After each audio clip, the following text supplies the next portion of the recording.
Hey everybody. I wrote a computer program that puts out modern art style digital pictures. In order to give the computer complete artistic control, in my program I used an algorithm to generate random numbers that in turn the computer would use to make all of the artistic decisions. For example, my program randomly chooses one of 96 different colors to use for a background on its starting canvas. It also randomly chooses how many brushstrokes to make to complete the picture and which one of 96 colors it would use for each of those brushstrokes. And of course, it randomly decides where and how to place those brushstrokes on the canvas and what shape those brushstrokes will take. Obviously, since I've given my program complete artistic control, even I, the programmer, don't know what it's going to draw, and no two pictures that come out look the same. They're all unique modern art drawings. I've saved quite a few of these artworks in a folder. I freely admit that most of them do not move me at all, but one or two out of 100 or so will generally elicit some sort of feeling. Since no two people have the same taste, they'll all have different reactions to the drawings. This, of course, is the very essence of modern art.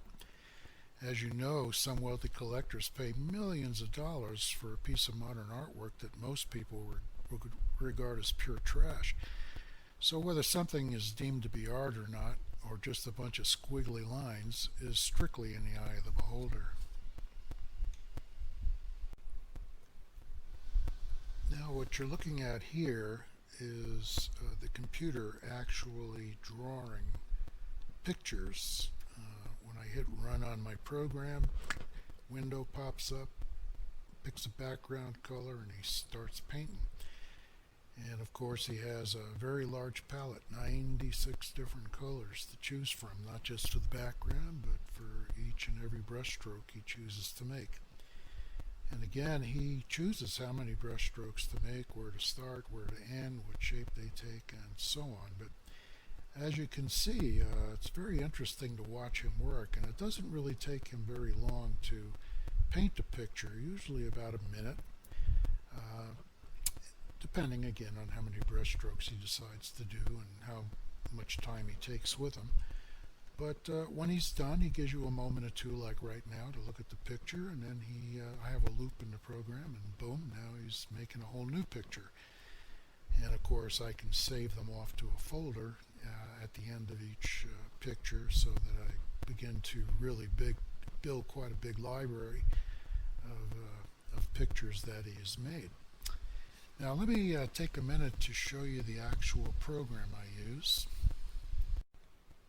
Okay, this is the code I wrote for the program. It's written in QB64. I did that so it's easy to follow. If I wrote it in C or C++, non-programmers wouldn't really be able to follow the logic that well. If you want to copy it, just pause the screen, copy out any code you want. It's only 2 pages long, and I'll go ahead and scroll down here and let you get a copy of the second page if you want to pause there and copy that out, and that's the end of the program. That's all there is to it. So I hope you enjoyed it, and that's it, and thanks for watching. Bye.